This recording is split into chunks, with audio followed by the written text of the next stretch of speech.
Hello, my beloved friend. Today I want to speak into the ache that you may have carried silently for months, maybe for years, maybe for as long as you can remember. An ache that doesn't come with a label or a return address. A homesickness for something that you cannot describe with human language. A pull toward a place you have never touched, toward a light you have never seen with your physical eyes, but that your spirit recognizes as if it remembers it from before time itself. Because before you were ever born, God spoke over you, God breathed His life into you, and He placed within your soul the memory of eternity. And that is what is awakening inside you right now. You feel it not because you are broken, but because you are alive to something greater than this chapter. And Romans 8:22 reminds us, "For we know that the whole creation has been groaning together in the pains of childbirth until now." And your own spirit is groaning with that same anticipation, because something new is being born in you. You have walked faithfully. You have done your best to stay grateful, to stay disciplined, to stay focused. But there is still a mismatch in the details of your days. Like your life is a coat you have outgrown, tight in the shoulders, short in the sleeves, no longer able to cover what you have become. That is not ingratitude, that is growth. That is the Spirit of the living God, whispering that there is more. You are not delusional, you are not imagining it. This is not confusion, this is holy activation. Deuteronomy 1:6 recalls when the Lord spoke to Israel at Horeb. You have stayed long enough at this mountain. And maybe that is exactly what He is saying to you. You have stayed long enough in a season that was once good, but now cannot contain who you are becoming. This is why you feel restless. This is why the foods that once satisfied your soul now taste bland. This is why the conversations that used to feel comfortable now feel noisy. This is why your routines that once held you together now feel like cages. And no, it is not because you have failed. It is because you have outgrown. Just as the Israelites could not remain in Egypt after God whispered of a promised land, you too cannot remain in the same cycles when God has marked a new territory for your spirit. Joshua 1:9 declares, "Be strong and courageous. Do not be frightened and do not be dismayed, for the Lord your God is with you wherever you go."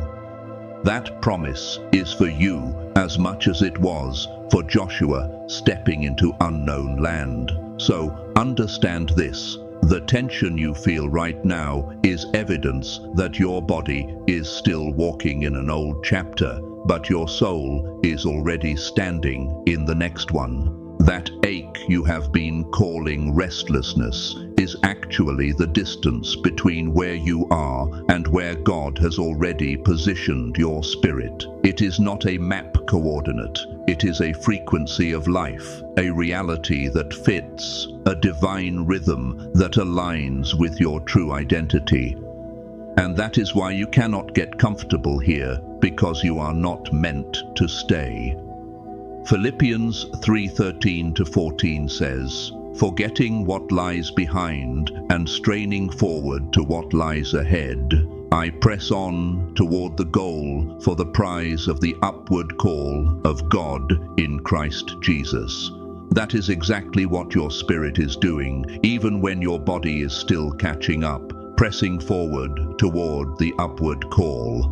Some of you will literally relocate, finding yourselves in new cities, new communities, new opportunities, doors opening in ways that seem impossible now, but will be undeniable when they arrive. For others, the relocation will be internal, a shift in identity, a shedding of labels that never truly belonged to you. A revelation that the life you have been living is too small for the fullness of who you are in Christ. Not because your life was bad, but because it no longer fits. The old you, the the one who was still proving, the one who was still surviving, the one who was still rehearsing old wounds, needed that chapter. But the you who is emerging no longer does. And so you hear the whisper that will not stop. It is time. And though you try to quiet it with gratitude, lists and daily routines and reminders of how good you have it, your soul has already started traveling. Hebrews 11:8 tells us, by faith Abraham obeyed when he was called to go out to a place that he was to receive as an inheritance, and he went out not knowing where he was going. That is what this season feels like. You know you cannot stay, even if you do not yet know where you are going. You are walking by faith, And friend, that is holy. Do not ignore the ache. Do not dismiss the longing. Do not convince yourself to stay in a room that your soul has already left, because what you feel as emptiness is actually the clearing out of space for something real, something divine, something aligned. Isaiah 54:2 says, enlarge the place of your tent, stretch your tent curtains wide, do not hold back, lengthen your cords, strengthen your stakes. God is enlarging your territory, and the ache is part of that stretching. The reason you no longer have a taste for what once filled you is because you are being prepared for a feast you have never seen. The reason familiar places feel foreign is because you are being weaned off the old so you can step into the new. The reason relationships feel strained is because your spirit refuses to shrink itself to fit conversations that no longer match your calling. That is not destruction, that is construction. When God moves you, he often begins by making the old place uncomfortable. In Genesis 12:1, the Lord said to Abram, go from your country, your people, and your father's household to the land I will show you. Notice, he did not even tell Abram the full destination, only that it was time to move. And sometimes that is all you will get, a nudge, a whisper, an ache. But that is enough, because where you are going is not just a slightly improved version of your past. It is not just a cleaner room with the same silence. It is not just a shinier version of old cycles. Where you are going requires a new wineskin for the new wine God is pouring into you. This is why some friendships are fading. This is why old roles no longer feel right. This is why you feel the urge to declutter, to reset, to let go of what no longer serves you. John 15:2 tells us that God cuts off every branch in me that bears no fruit, while every branch that does bear fruit he prunes, so that it will be even more fruitful. You are in the pruning season, not because you are failing, but because you are being prepared to bear more fruit. Yes, it may hurt. Yes, you may grieve. Yes, you may feel like you are losing, but understand this.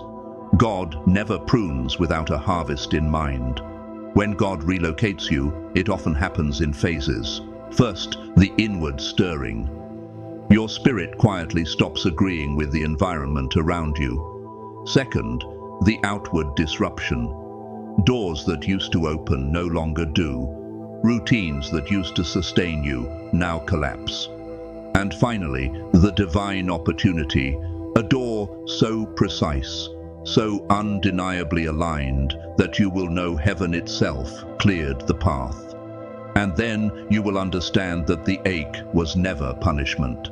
The longing was never confusion. It was direction. It was a holy compass pointing you toward elevation. And for many of you, that season is already dawning. You will soon encounter people who understand you without translation, communities where your presence is not tolerated but celebrated, spaces where your gifts are not reduced but released, places where your peace is not a struggle but a foundation. Psalm 84 verse 5 says, Blessed are those whose strength is in you, whose hearts are set on pilgrimage. You are on pilgrimage, my friend, not wandering without purpose, but walking toward destiny. And when you arrive, you will breathe differently, you will stand taller, you will laugh not just from your throat, but from the depths of your soul. And here is the miracle: you will not have to force it, because divine relocation does not require striving, it requires surrender. Proverbs 3:5-6 teaches, "Trust in the Lord with all your heart, and lean not on your own understanding. In all your ways submit to him, and he will make your paths straight." This is about trusting the whisper over the noise, the ache over the false peace, the pull of the Spirit over the comfort of old agreements. There is a place, a season, a chapter, an assignment where you will no longer feel like a guest in your own story, and it is not far. But before you can walk into it, God must free your hands from what you are still clutching. Even the good things, even the stable things, even the relationships you thought were permanent. Because the next chapter is not just about blessing, it is about alignment. There is an ecosystem of people, opportunities, and provision waiting for you that will sustain you, so you no longer have to beg for energy, fake your joy, or carry the weight alone. And when you step into it, you will understand that the ache was never about escape. It was always about arrival. Arrival into a life that reflects your true design, not just what the world sees, but what God declared over you before you were born. Jeremiah 1:5 says, "Before I formed you in the womb, I knew you. Before you were born, I set you apart." That is why this ache has been holy all along, because it is tied to the eternal identity God has given you. So do not panic when the shaking begins. Do not resist when the old systems collapse. Do not apologize for needing more clarity, more alignment, more purpose. Because where you are going will not just fit you, it will restore you. It will not just challenge you, it will expand you. It will not just accept you, it will honor you. And when you walk through the door God is about to open, Revelation 3:12 promises, "The one who is victorious I will make a pillar in the temple of my God. Never again will they leave it." That is home. That is destiny. That is alignment. You were never lost, friend. You were being led. Led by the ache, led by the whisper, led by the hand of the one who sees the end from the beginning. So lift your head, strengthen your heart. The ache has done its work. The compass has pointed the way, and the door is about to open. And when it does, this time, when you step through, it will feel like coming home. Thank you for journeying with me today. If this message has touched you, share it, subscribe, and walk boldly into the story God has written for you. The next chapter is already rising. Step into it.